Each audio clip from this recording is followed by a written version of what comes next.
Hey Patchouli, good to see ya. How's Flounder? How's Coco? How's your research coming? Research. How's your research coming? What makes you think I'm doing research other than on you? Pattern recognition? Because you're a magician. Magicians are either doing research or mucking about. Patchouli looked up from her book at that like I'd said something profound. It seems you understand. Actually, I don't understand, but I'm not going to say that out loud. Hey, as long as it works, man, who cares? Anyway, my current research is split between my special experiment, compiling the information you gather underground, and recreating outside wonders with magic, or at least perfecting the theory behind it. Oh yeah, Patchouli had gotten a lot of data on the underground from my little excursion. So, did you find anything interesting in those notes on the underground? So, it looks like we've, what was it? The storyline at least takes place after Subterranean as well. I'm not too sure what the timeline is. It could technically be after 10 Desires, because we did talk about the ferryman, but again, that talk was in Wild and Horn, and obviously Komachi could have had that information she had that information and she could have just told us before the events of 10 Desires. So, you know, at least at the moment, we know Subterranean has already passed.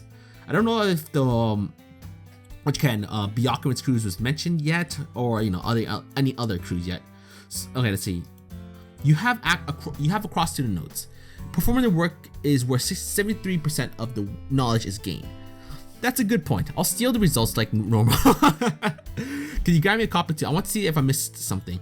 Didn't you hear what Patchouli said? We have to work out for our own research to learn. You have to steal it yourself. I figured talking it out with you would be work enough. Besides, you used my dolls as well on that trip. Remember to order more rat poison. Oh yes, Kokuma's mostly done with your project, just so you know. Wait a second now, what is this big research project you two are talking about? Alright, I hadn't told Alice, it just hasn't come up. Raymond was still chatting with Millie and Socket, so I'm working on an immortality potion. Eh? Or in simple terms, she's finally working at becoming a true magician. With Patchouli? She does have the best library. Alright, I see. Well, I imagine you'd be at it for a while then. I guess that explains why you were looking for books from me. Alice looked a little odd. Maybe I'm imagining it. Things. Yeah, though I've been working on immortality before. I'm just prioritizing it now. Well, I suppose it's better than the Horai elixir in the long term, though it's a little odd to be talking about that at a flower viewing festival. How so? Well, the cherry blossoms are about the beauty of transient, or are they not? Reimu stepped up, having finished her conversations with Remilia. Yeah, it's about the passing beauty. Ah, I suppose humans would see it that way. Most yokai too, I guess. How would you see it then? To me, it shows eternity, or at least as close as I wish to come to eternity. Reimu, Alice, and I just looked at each other. None of us seemed to quite understand what Patchouli was suggesting. Well, here comes the Prism Rivers. I better make sure they don't practice solo where humans can hear. Oh yeah, because you know their music can do some crazy shit to us. Reimu sighed and flew off to greet the poltergeist. Anyway, I'm sure we'll be able to speak more later. Patchouli nodded to Alice and I, then floated off. Looks like the guests are arriving. I should help Reimu set up my snacks. I'll meet up with you later, I'm sure. See you, Alice. She and her dolls floated away in another direction.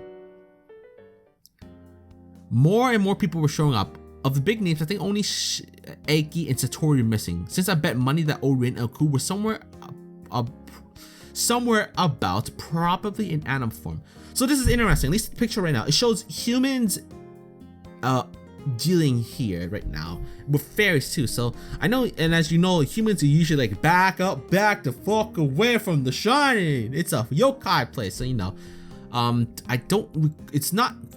I'm trying to think. I'm trying to recall all the works I've read, like the mangas. It's not really rare that you get yokais and humans being together. I know there was. I remember there was one event from, what was it again? Was it Wild and Horn or no, not Wild and Horn. Forbidden School, where it was dealing with the Noah dance, the one with Kokoro in it, and then Mamizo and Kozuzu was in it as well. And I believe I saw a bunch of humans and some yokais there as well. But then Yomu, I guess Yomu is half though. I'm trying to think anyone else. I think there might have been some few others, but I feel like there were a few other yokais at the set of dancing event at Reimu's place. So it's just interesting to note to see that. I don't know how I got to that part, but oh well, whatever. Off to one side, Yukari had already started fooling around with her gaps, and Yuko was messing with Misia by taking her time with some chicken wings. Of course. And on the other, Eren and Kane were doing their best to keep Kaguya and Moku brawling to reasonable levels. All in all, it seemed like a fairly normal party. Maybe I should go ask Kaneko a few questions, go chat with people. What questions could I ask? I mean, she is a god, so immortality. So might as well go ask Kaneko for this. That's right, now that the Moria crew's down, I actually go press them for details on the outside world. Oh, never mind, it's not talking about immortality, it's just talking about the outside world. Never mind that. Normally I have to bust past the Kappa and Tengu to ask them questions, and even then they might not be in. In the end, Kaneko didn't tell me anything useful, but Suiko and Sanae were helpful. Apparently I need to find some way of generating electricity. Sanae also offered to show me DVDs from the outside world. It's strange though, from how she was describing them, there's no way she could hide those bulky art shows in the shrine. The magic of the outside world must be really impressive. Our shit is pretty cool, I won't deny that. Having done my normal carousing, I started to look for the best place to sit and relax while the sun set. The transition from day flower view to nighttime flower viewing was something to be carefully observed. And for that, one must find a spot away from the center of the party, yet still close to it, a place where 3 or 4 people could chat a long time with.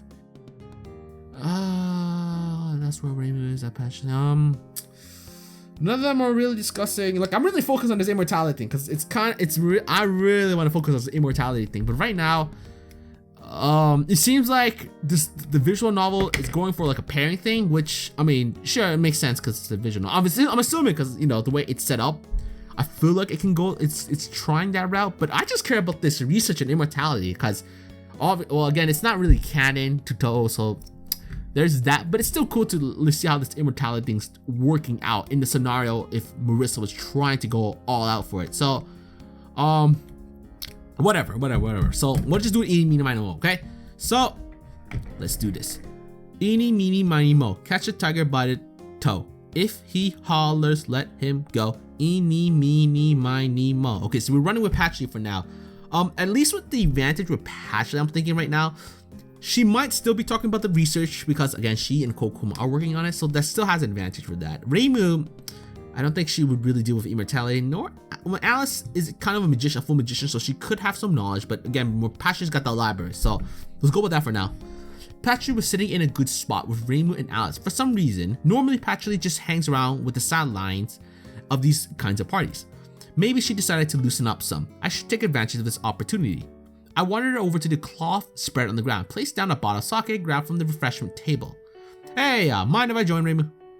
Of course not, Marisa. Patchouli gave me a polite nod as I sat. Alice opened the bottle and poured for the 4 of us. Apparently Magi didn't have issues with pouring your own sake. I imagine you swiped the best bottle that was left. Of course, I wouldn't grab an inferior bottle. I suppose that was a silly question. Yup. Reimu finished a sip of her sake. The sake tastes better this year. With the blossom, that means there should be a good harvest. That's just a superstition, of course. Darn, I mean, I don't really know much about this. Darn, don't tell me the sake pouring's a bit suspicious too. Oh, really? Snatched her snack while she lectures. What? The sake pouring? Oh, might as well just eat it. Oh, really? Tell us more. Looks like we got increased in shit, so might as well. Wait. Oh, we got better in terms of our stealing shit, so why not? I stretched slightly as Patchouli took a breath to begin a lecture. She'd be distracted soon and then I could strike. Yes, unlike some superstitions that have a direct relation to the metaphysical world, this is purely based on basic psychology. The pleased mind is more likely to accept pleasure and to assume good outcome. Thus, the harvest is assumed to be good. However, a depressed mind tempers past events with displeasure, so the good times previously would not be remembered, allowing the myth to perpetuate.